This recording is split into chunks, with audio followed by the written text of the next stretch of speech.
নমস্কার, আপনারা দেখছেন চ্যানেল এবিসি। আমি বিজয়, আর প্রত্যেক দিনকার মতো আপনাদের সামনে উপস্থিত হয়ে গেছি। আজ আমি আপনাদের সঙ্গে এখন আলোচনা করব বৃহস্পতি আপনার জন্মছকে কোন কোন ভাবে অশুভ অবস্থান করলে কি পন্থা অবলম্বন করবেন, যার মাধ্যম দিয়ে বৃহস্পতির অশুভ প্রভাব থেকে আপনারা বাঁচতে পারবেন। প্রথমে আলোচনা করব লগ্ন ভাব। লগ্ন ভাবে যদি আপনাদের ক্ষেত্রে বৃহস্পতির অবস্থান হচ্ছে এবং বৃহস্পতি যদি নিচস্থ থাকছে, তাহলে প্রত্যাহিকভাবে গোমাতাকে সবজি সেবন করান।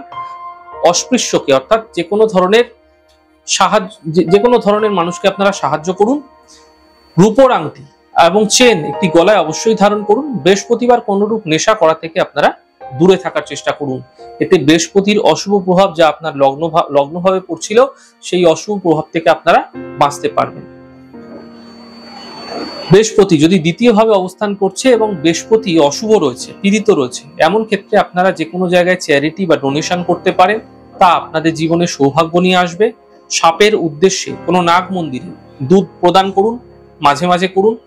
বাড়িতে হলুদ বর্ণের ফুলের গাছ উত্তর প্রান্তে লাগান।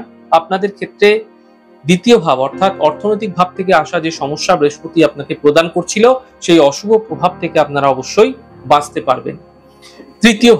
তৃতীয় হচ্ছে যোগাযোগের ভাব। তৃতীয় ভাবে যদি বৃহস্পতি আপনাদের ক্ষেত্রে অশুভভাবে বসে গেছে, অশুভ প্রভাব যুক্ত হয়ে রয়েছে, পীড়িত হয়ে রয়েছে, তাহলে প্রত্যেক দিন মা দুর্গার উদ্দেশ্যে হলুদ মিষ্টি, সম্ভব না হলে বৃহস্পতিবার দিন হলুদ মিষ্টি মা দুর্গার উদ্দেশ্যে অবশ্যই অর্পণ করুন। প্রত্যেক দিন ভগবান নারায়ণকে প্রণাম করুন এবং জল মিষ্টি সহযোগে আপনারা ভোগ চড়ান। এমনটি আপনারা যদি প্রত্যেক দিন সেবা করে যাচ্ছেন, এতে কিন্তু বৃহস্পতির অশুভ প্রভাব যা আপনার তৃতীয় ভাবে পড়ছিল, সেগুলি থেকে আপনারা বাঁচতে পারবেন। চতুর্থ স্থান হচ্ছে সুখস্থান।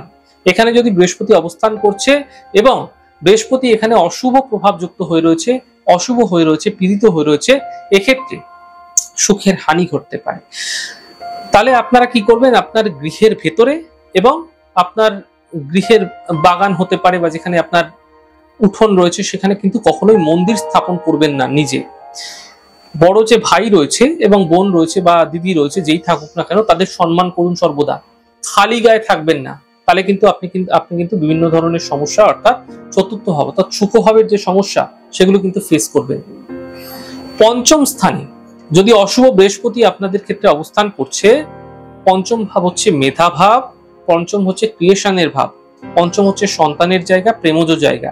তো পঞ্চমে যদি অশুভ বৃহস্পতি থাকে, তাহলে কিন্তু এই জায়গাগুলি সমস্যাগ্রস্ত হতে পারে। কখনো কারো কাছ থেকে উপকার বা টাকা নেবেন না। যদি নিচ্ছেন তাহলে তাকে অবশ্যই ফিরিয়ে দেওয়ার চেষ্টা করবেন খুব দ্রুত। দরিদ্র ব্রাহ্মণদের সাধ্যমতো দান করার চেষ্টা করুন। হলুদ বস্ত্র বিতরণ করার চেষ্টা করুন। এতে কিন্তু আপনাদের ক্ষেত্রে পঞ্চম ভাবের যে অশুভ প্রভাব আপনার জীবনে পড়ছিল, সেই অশুভ প্রভাব থেকে আপনারা অবশ্যই বাঁচতে পারবেন। দেখুন, ষষ্ঠ ভাবে অশুভ বৃহস্পতি যদি অবস্থান করে রয়েছে, তাহলে প্রত্যেক দিন মুরগিকে দানা খাওয়াতে থাকুন। বিষ্ণু মন্দিরে বৃহস্পতিবার দিন ঘি দান করুন।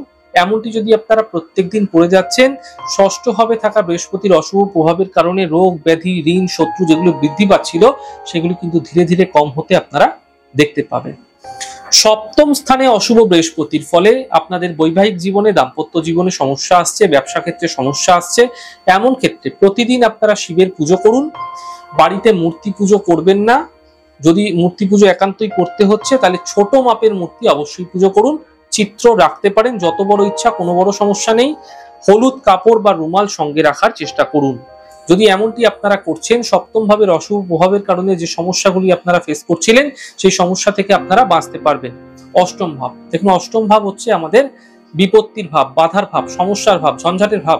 তাই অষ্টম ভাবে যদি বৃহস্পতির অবস্থান হচ্ছে এবং বৃহস্পতি অশুভ রয়েছে, তাহলে এই সমস্যাগুলি আপনাদের জীবনে বাড়িয়ে তুলতে পারে। এই সমস্যা থেকে বাঁচতে অশ্বত্থ গাছে প্রত্যেক দিন, সম্ভব না হলে প্রত্যেক বৃহস্পতিবার হলুদ ফুল দ্বারা জল প্রদান করুন। যে কোনো দেবতার মন্দিরে ঘি ও তিল প্রদান করতে থাকুন। যদি এমনটি আপনারা প্রত্যেক বৃহস্পতিবার, যদি সম্ভব না হচ্ছে প্রত্যেক দিনও করতে পারেন, এতে কিন্তু আপনাদের অষ্টম ভাবের যে অশুভ প্রভাব আপনার জীবনে পড়ছিল, সেগুলি থেকে আপনারা বাঁচতে পারবেন। নবম স্থানে অশুভ বৃহস্পতি, দেখুন নবম ভাব হচ্ছে ভাগ্য ভাব, নবম হচ্ছে পিতা। তো এই স্থানে যদি বৃহস্পতির অবস্থান হচ্ছে, বৃহস্পতি যদি অশুভ রয়েছে, তাহলে এই অশুভ প্রভাব থেকে বাঁচতে প্রত্যেক দিন আপনার বাড়ির কাছে থাকা মন্দির অবশ্যই দর্শন করুন। বৃহস্পতিবার দিন মদ সেবন করবেন না বা কোনরূপ নেশাদ্রব্য পান করবেন না। বহমান জলে আতপ চাল দান করুন, এমনটি প্রত্যেক বৃহস্পতিবার করে যান।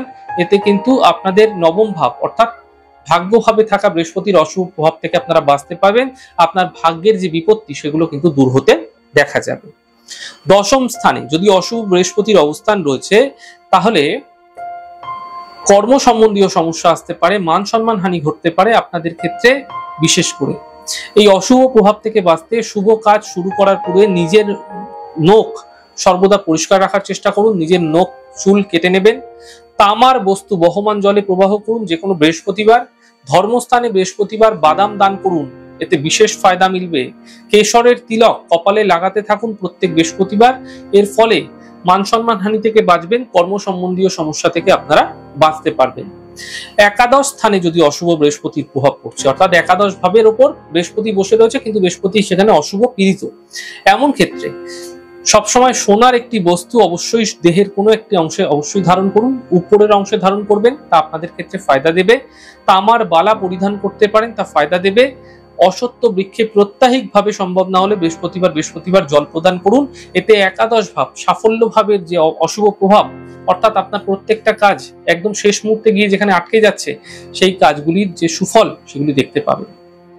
দ্বাদশ স্থানে যদি অশুভ বৃহস্পতির অবস্থান রয়েছে, দ্বাদশ ভাবে যদি অশুভ বৃহস্পতি বসে রয়েছে, যার ফলে আপনার সমস্ত কাজে কিন্তু সমস্যা আসছে, ঝঞ্ঝাট আসছে, আপনি আইনি জটিলতায় জড়িয়ে পড়ছেন, আপনার ব্যয় প্রচুর হচ্ছে, আপনি বাড়ি থেকে দূরে থাকছেন তবুও বিভিন্ন বদনামের শিকার হচ্ছেন। এরকম ক্ষেত্রে আপনারা কিন্তু সমস্যায় পড়তে পারেন। এক্ষেত্রে মিথ্যা কথার আশ্রয় নেবেন না, মিথ্যা কথা বলবেন না, সাধু সন্ন্যাসীদের সঙ্গে অভদ্র আচরণ করবেন না, রাত্রে শোবার আগে মাথার কাছে জল রাখবেন। এক্ষেত্রে আপনাদের অবশ্যই কিন্তু দ্বাদশ ভাবের অশুভ প্রভাব থেকে আপনারা অবশ্যই বাঁচতে পারবেন। তাহলে আজ আমি আপনাদের সঙ্গে এখন আলোচনা করলাম বৃহস্পতির দ্বাদশ ভাবের অবস্থান কি কি প্রভাব আপনাদের জীবনে ফেলতে পারে এবং তা আপনাদের ক্ষেত্রে প্রোটেকশন করার জন্য ছোট্ট কি এমন পন্থা অবলম্বন করবেন যার মাধ্যম দিয়ে এই সমস্যা থেকে আপনারা সহজেই কিন্তু বেরিয়ে আসতে পারবেন। আমাদের এই ছোট ছোট আলোচনাগুলি যদি আপনাদের ভালো লেগে থাকে সেক্ষেত্রে লাইক করতে, কমেন্ট করতে, সাবস্ক্রাইব এবং শেয়ার করতে বন্ধুদের সঙ্গে ভুলবেন না। অনেক ভালো, সুন্দর, সুস্থ থাকুন। আগামী পর্বে দেখা হবে।